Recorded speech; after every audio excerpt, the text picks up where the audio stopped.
नमस्कार दोस्तों। जैसा कि हम लोगों ने अपने क्वेश्चन सीरीज़ का पार्ट नंबर 6 कर लिया था, जिसके इंटरनली हमने नीट 2022 के क्वेश्चंस पेपर को डिस्कस किया था। आज के इस वीडियो में हम क्वेश्चन सीरीज़ का पार्ट नंबर 7 स्टार्ट करने वाले हैं, जिसके इंटरनली हम नीट 2022 के ही अगले क्वेश्चंस की तरफ आएंगे। ठीक है, बेसिकली देखा जाए तो काफ़ी इंपॉर्टेंट यहाँ से हम क्वेश्चंस कवर कर रहे हो और हमने 100 क्वेश्चंस नंबर 160 से लेकर के 170 तक के क्वेश्चंस को कवर करेंगे आज के इस वीडियो में। ठीक है, तो बिना किसी देरी के स्टार्ट करते हैं फटाफट से इस क्वेश्चन सीरीज को। जैसा कि यहाँ पे आपको क्वेश्चंस दिख रहा है, given below the two statement, मतलब कि आपको दो स्टेटमेंट दिया गया है। कौन कौन सा स्टेटमेंट है? फर्स्ट स्टेटमेंट है auto immune disorder is a condition. Auto immune disorder एक प्रकार का कंडीशंस होता है जहाँ where body defence mechanism recognise its own cells as foreign body. तो बिल्कुल गलत बात है यहाँ पे। ऑटो इम्यून डिसऑर्डर जो होता है उस कंडीशंस में आप फॉरिजन बॉडी मतलब अलग पार्टिकल से नहीं आ सकते। This is incorrect statement. And दूसरा स्टेटमेंट है रोमेटोइड अर्थराइटिस। अर्थराइटिस नाम की जो बीमारी होती है गठिया टाइप का, ठीक है, इन दिस कंडीशन, इस कंडीशन में where body does not attack the self cell, नहीं, ये गलत बात है। इस मतलब कि डज नॉट कहा जा रहा है, मतलब कि अर्थराइटिस वाली जो बीमारी होती है इसमें अटैक करता है, अपने ही सेल को मारना स्टार्ट कर देता है, लेकिन इसमें डज नॉट कहा जा रहा है, तो ये गलत स्टेटमेंट हो गया। ठीक है, इसीलिए दोनों का दोनों स्टेटमेंट यहाँ पे रॉन्ग हो जाएगा। ठीक है, उसके बाद फिर हम नेक्स्ट क्वेश्चंस देखते हैं। In situ conservation refers to, अब इन सीटू कंजर्वेशन में क्या होता है, क्या वो प्रोटेक्ट करते हैं एंड कंजर्व करते हैं होल इकोसिस्टम? बिल्कुल सही बात है। उसके बाद conserve only, only highly risk, तो हाईली रिस्क स्पीसीज को ये कंजर्व करते हैं, लेकिन ओनली लिखा हुआ है ना, इसलिए गलत हो गया। केवल और केवल हाईली रिस्क वाले को नहीं, वो सब के सब इकोसिस्टम में जितने भी मतलब कि देखने को मिलता है आपको, सबको वो कंजर्व करने का काम करते हैं। साथ साथ फिर इंडेंजर्ड स्पीसीज को भी कंजर्व करते हैं, एक्सटिंक्ट प्रजाति को भी कंजर्व करते हैं, मतलब protect and conserve whole ecosystem, जितने भी इकोसिस्टम है सबको। तो यहाँ राइट आंसर ए होगा।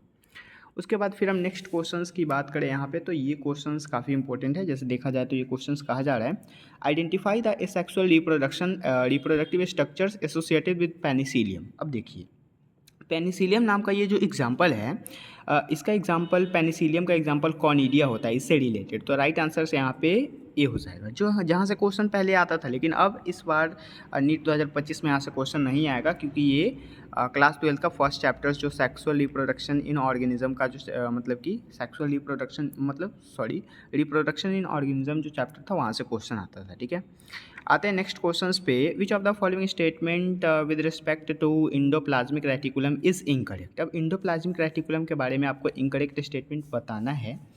तो यहाँ पे है R has ribosome attached to the ER, बिल्कुल सही बात है।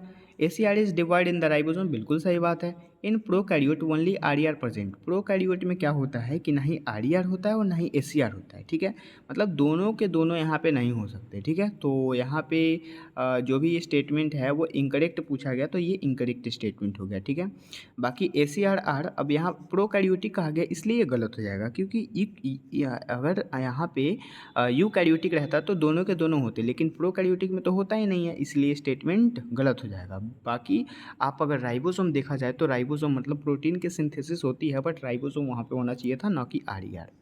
तो ये भी स्टेटमेंट गलत हो गया। और ACR are the synthesis for the lipid synthesis, तो ये बिल्कुल सही ऑप्शन है, हमें इनकरेक्ट पूछा गया, तो यहाँ 3 हो जाएगा। आगे नेक्स्ट क्वेश्चंस की बात करते हैं। तो नेक्स्ट क्वेश्चन यहाँ पे कहा जा रहा है natural selection where more individual acquired specific characters value other than the main character value. तो यहाँ पे आपको बताना है कि क्या आंसर सही होगा, तो डायरेक्शनल चेंज हो जाएगा। ठीक है, जिसमें से आपको डाइवर्जेंट एंड कन्वर्जेंट इवोल्यूशंस पढ़ने हैं। अगेन फिर next questions, nitrogenous waste is excreted in the form of pellet. Pellet के फॉर्म में ये क्वेश्चन नीट 2021 में भी पूछा गया था, और देखिए अब नीट 2022 में भी यही सेम क्वेश्चन आ गया। पैलेट के फॉर्म में क्या होता है कि पावा हो जाएगा, मतलब कि नाइट्रोजिनस वेस्ट जो एक्सक्रीट करता है पैलेट के फॉर्म में, वो पावा, पावा मतलब कि बर्ड की प्रजाति है। ठीक है, बर्ड के अंदर में जो नाइट्रोजिनस वेस्ट होते हैं वो पावा के थ्रू क्या होते हैं, एक्सक्रीट होते हैं। ओके, तो राइट आंसर 4th हो जाएगा। अगेन फिर नेक्स्ट क्वेश्चंस की बात करें, तो breeding crop with higher level of vitamin and minerals और higher protein and healthier fat is called the biofortification. मतलब कि ये जो है ये बायोफर्टिफिकेशंस का डिफिनीशन लिखा हुआ है, ठीक है। अगेन फिर नेक्स्ट क्वेश्चंस की बात करें, which one of the following is present between the adjacent bone of the vertebral column. तो इसका राइट आंसर से यहाँ पे 2 हो जाएगा, कार्टिलेजेस, ठीक है। अगेन फिर next questions, if the length of DNA molecule is 1.1, ये तो बिल्कुल एनसीईआरटी का ही लाइन है, जो भी डीएनए का लेंथ होता है वो 1.1 मीटर होता है। So what will be the approximate number of base pair, तो बेस पेयर बताना है, तो ये आपको यहाँ पे 3.3 इंटू 10⁻⁹ बेस पेयर हो जाएगा, जो कि यूकैरियोटिक का होता है, ठीक है। अगेन फिर हम आगे के क्वेश्चंस को डिस्कस करते हैं, जैसे कि यहाँ पे फिर नेक्स्ट क्वेश्चंस कहा जा रहा है स्टेटमेंट बेस्ड, और काफ़ी कंसेप्चुअल क्वेश्चन था।